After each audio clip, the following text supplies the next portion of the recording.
এই ছেলেটির নাম আদনান শেখ। ছেলেটি কি বলছে আগে একবার শুনে নিন। डिवोर्सी दो ही चीज होती है, या तो वो शादी करके इज्जतदार एक जिंदगी जिए, उसके साथ में एक नाम ऐड हो, या तो पब्लिक प्रॉपर्टी बन जाए। पब्लिक प्रॉपर्टी बन जाए और उसके बहुत सारे लोग यूज करें, तो क्या ये चीज तुमको चलेगी? वो 30% में तुम्हारी माँ और बहन। শুনলেন তো? যদি না বুঝতে পারেন একবার বাংলাতে বলে দিই। এই ছেলেটির মতামত অনুযায়ী এক কথায় বলতে গেলে কোনো ডিভোর্সি মহিলা বা কোনো উইডো মানে বিধবা যদি পুনরায় বিবাহ না করে, তারা এই ছেলেটির মত অনুযায়ী পাবলিক প্রপার্টিতে পরিণত হবে। পাবলিক প্রপার্টি মানে কি? যে কেউ তাকে ব্যবহার করতে পারে, যেমনভাবে হোক। আমাদের রাস্তাঘাটে থাকে না পাবলিক টয়লেট, যে যখন খুশি যাচ্ছে, টয়লেট করছে, চলে আসছে। পাবলিক প্রপার্টি ঠিক এই রকমই অর্থ বোঝায়। আপনার মতামত, আপনার স্বাধীনতা, আপনার সম্মতি কোনো কিছুর প্রয়োজন নেই।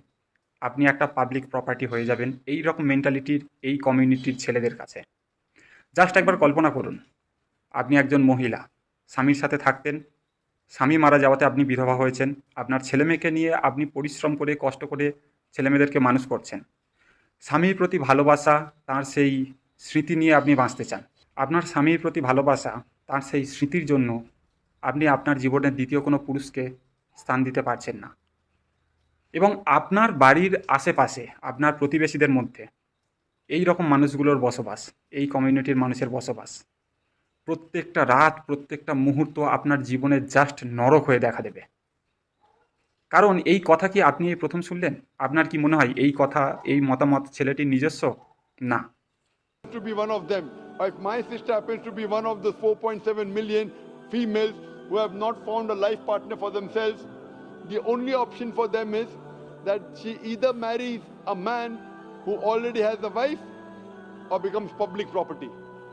এই কথা যদি আমি আগে না শুনতাম, তাহলে আমি বলতাম যে এই কথাটি ছেলেটির নিজস্ব মতামত, কিন্তু নয়। কারণ এই কথা তাদের মুখে শুনেছি যাদেরকে এরা ইন্টেলেকচুয়াল বলে মনে করে।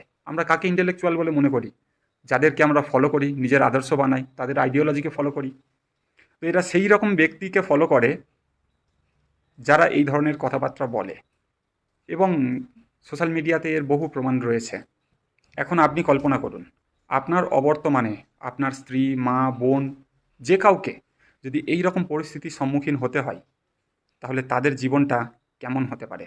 জাস্ট কল্পনা করুন। আর কোথায় গেল আমাদের সেই সো কল্ড ফেমিনিস্ট, আমাদের বামপন্থী মানসিকতার মানুষগুলো?